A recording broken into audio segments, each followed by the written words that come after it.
Welcome back to another episode of the podcast. I am Janeen Alley, and I am super excited to be sharing with you 4 little known strategies to time block more effectively.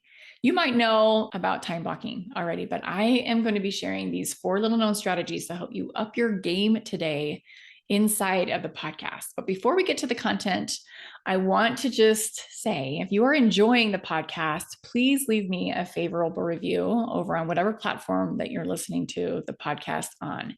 It really does go a long way to help other women find the podcast. The way these reviews work is if you are looking for a new podcast to listen to and you're just kind of scrolling through some of the many podcasts that are out there, the ones that iTunes, for example, offers you are the ones that have great reviews. So if you are loving the content, please leave me a review. I would so appreciate it. I also just want to say that I know some of you have shared the podcast with your friends, and I am so grateful. So, again, if you are loving the podcast, leave a review, share them with your friends. I really appreciate you doing that. That means so much to me. I also want to say this is the last thing I'm going to say before we dive into the content. If you want me to do an episode on something specific, you might have something that you're really struggling with right now, juggling your life and your kids and the things that you want to get done. If there's something that you don't have an answer to, ask me either on email. You can reply to any of my emails, or you can shoot me a direct message over on Instagram and I will see it. I will read it and I'll for sure respond to you. So you can connect with me that way. Tell me what it is that you're struggling with. Tell me the things specifically that are going on in your life, and I will create an episode just for you. Okay, so let's talk about what time blocking is. Some of you might already be using this strategy in your life. And if that is true, I want to give you a high five right now, because time blocks are amazing. They are time that is set aside for a specific task that is important to you. Maybe not urgent, but important. Time blocks help us to get things done with minimal or no distractions. Hopefully no distractions at all, but I know for some of you that is next to impossible, particularly if you have little kids at home with you all day. I just want to add in here that the amount of time that we have to time block varies. And of course, when my kids were little and I was more involved in what it was that they were doing because they were small and I was spending most of my time making sure that they stayed alive during the day, I had less time to time block for my personal endeavors. But now, as my kids have gotten older, my time is more available to me, and I feel like my schedule is a lot more open. So the amount of time that you have is going to vary on whether you're a stay-at-home mom, maybe the ages of your kids, whether you're working from home or you're working away from your home. It's going to determine the amount of time, the extra time that you have during your week. Okay, time blocks are important because this is the way that you execute on your plans for your life. And the way that we do that is to get really clear on what those Q2 activities are. So if you missed last week's podcast, I want you to go back and listen to that because I go into detail about what Q2 things are.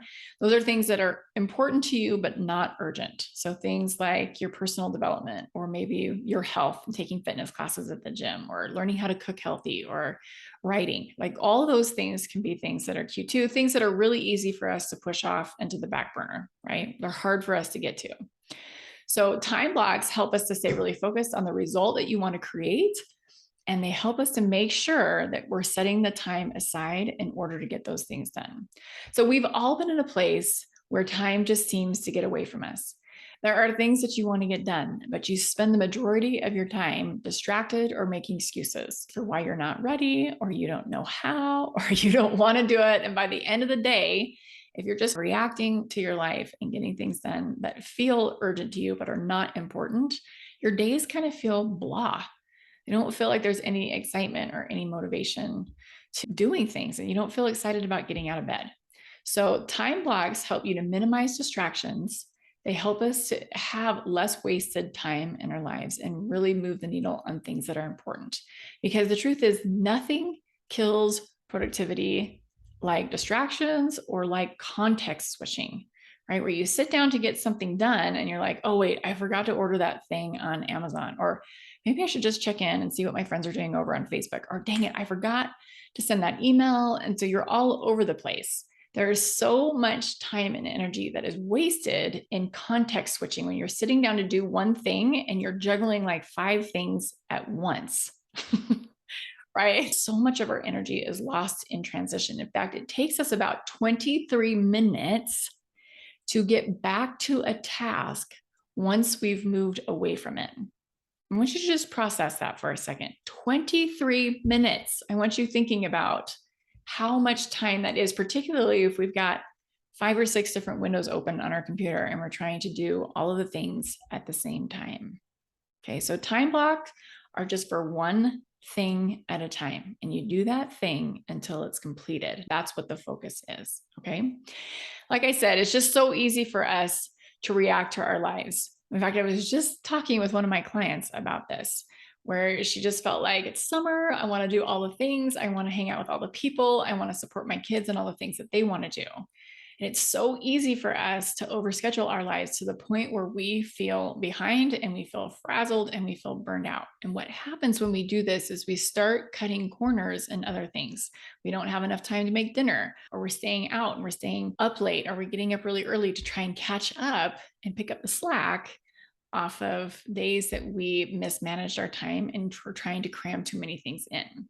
So I want you thinking, even before we start time blocking, I want you thinking about what it is that you want your life to look like and what it is that you want your life to feel like. Because if we've got too many things going on, and that not only includes the things on our calendar, but it also includes things in our environment. If we don't have time to put things away and get things tidied up and cleaned up, we're constantly bumping into things, right? We're having to deal with the noise of a cluttered environment. So you can't manage your mind around that. It is possible to do. The truth is, if the stuff in the garage doesn't get put away, it's not the end of the world, but it's much easier to live your life and breathe and enjoy yourself when things are put away. Okay, so you want to make sure that you are time blocking things that are non-negotiable, but you're including things like, when am I going to have this time to maintain the kind of life that I want to live? Okay, because there is that element of maintenance with the laundry and putting things away and doing all that stuff that makes the rest of your life possible. So let's first of all talk about the types of things to time block. So I just mentioned some non-negotiables with maintenance of your life. So after a trip, you want to make sure that you're time blocking in maintenance. What does that mean? It means grocery shopping. It means time to put things away, all of those things. You're also time blocking non-negotiables like, for me, homeschool, exercise, making dinner, coaching my clients. I'm, of course, scheduling in downtime every single week. I have a massage every month. I also, as you guys know, take Friday nights off. I also time block things like creating content for my business. That is a huge piece of my business, is writing and creating content and making sure that I am communicating with people. That's how I bring people into my world, right? It has to do with the ideas that I have and putting them into words. And so creating content is a huge part of my business.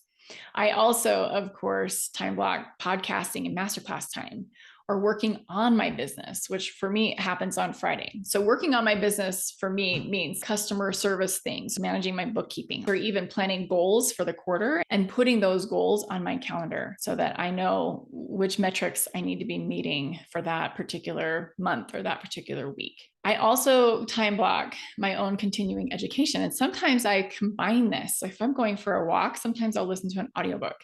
I love that. Sometimes I won't do that. Sometimes I'll go for a walk and just enjoy a meditative, quiet walk without my phone or without anything else. So all of that is important. And most of those things I can time block during the week. Sometimes it needs to be extended out into the month. Now, I have a few tips here for what to time block on and what not to time block on. So I don't time block menial tasks, which means I don't put like carpool or those kinds of things inside of my calendar. Things like taking a shower and getting ready are things I don't time block. One of the things that I want to say here is that you want to have the right mindset when it comes to your time block. So you want to be in a space where you're taking that time block seriously. So you're not scheduling things over the top of those time blocks.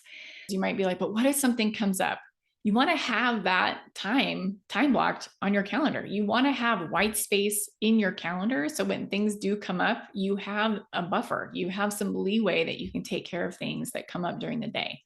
because I'm sure just like you, there are things that legitimately come up that I need to take care of that I didn't calendar for or I didn't plan on during my day. You don't want those things to take you by surprise and totally have a domino effect on your calendar for the rest of the week or even the rest of the month. So you want to create some buffer time in there. But the time blocks that you do have that you've scheduled for yourself, even your downtime time blocks where you're taking a restorative yoga class or taking a bath or whatever it is, you don't want to schedule over the top of that for too many things. Like hardly anything goes over those kinds of time blocks on my calendar.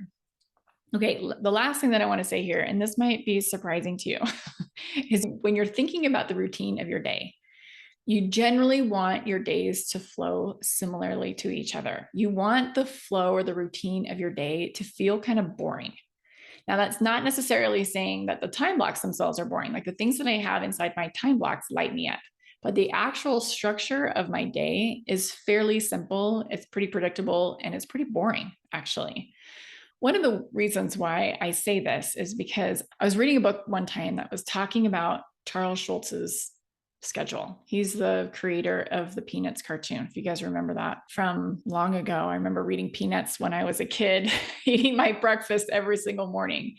But he was talking about how Charles Schulz, as an entrepreneur, kind of approached his life and approached his day. And he said he ate the same sandwich every single day. He ate bologna and cheese with mayo on white bread every single day. It was something like that, something super boring every single day. That is the thing, particularly in my life as an entrepreneur. I have a fairly flexible schedule. So if I want to, I can get distracted and I can get sucked down rabbit holes of places I don't want to go and spending time I don't want to spend on other things. I have to be in a place where I take my time blocks seriously. And in order for me to do that and kind of get into the routine of my life and the way that I want to show up, it has to be really simple and it has to feel kind of boring in that way. So I hope that that makes sense.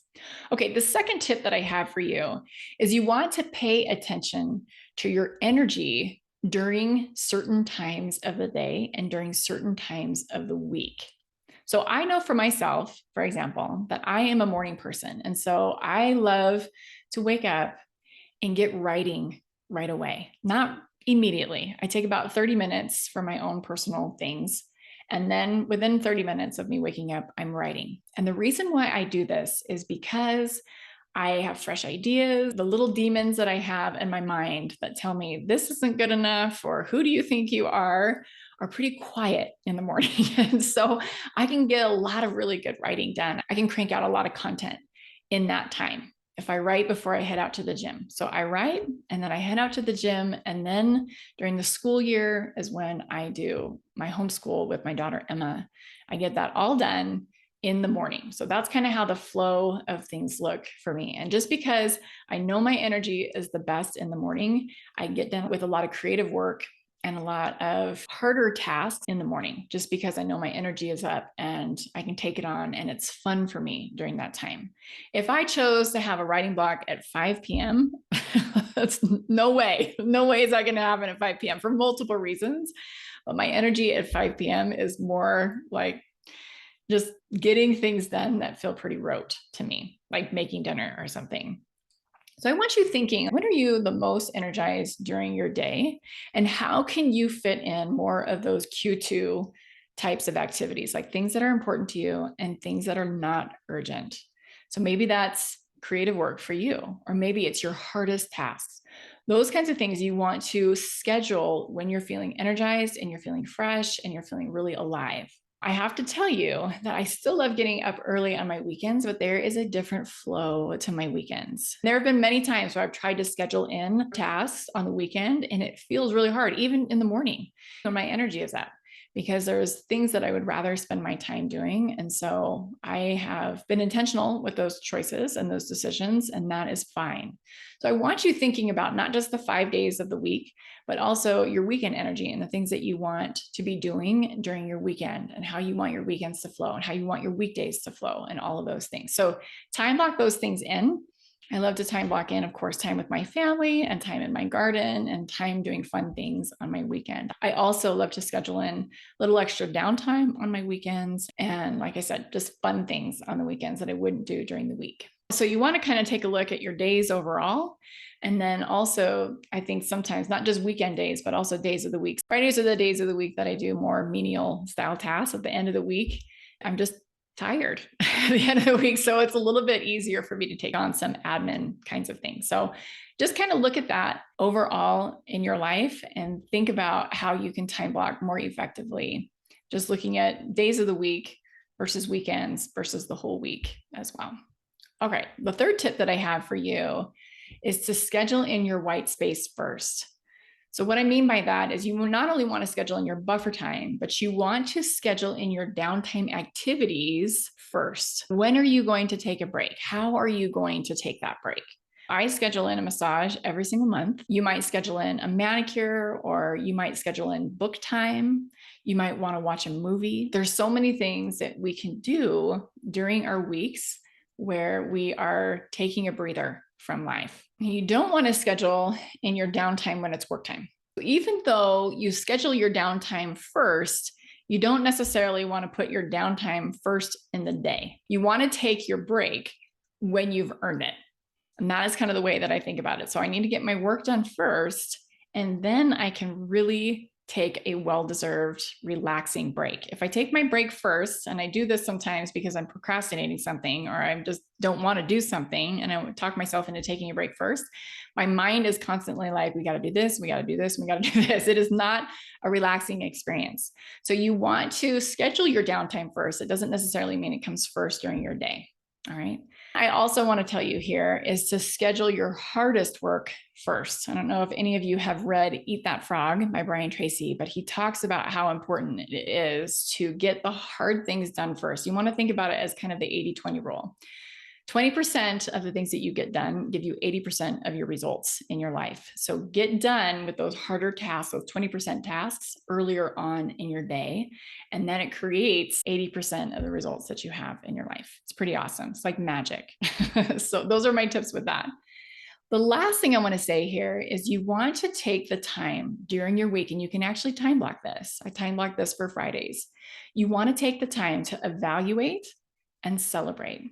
So you want to evaluate how the time blocks went, what went well with your time blocks, and make sure you just gush about yourself, gush about how well things went, because so often our brains want to go into, well, you didn't do this well enough, or these are all the reasons why I'm failing in my life. Our brains focus in on that so easily. And so you want to intentionally think about the things that went really well with your time block.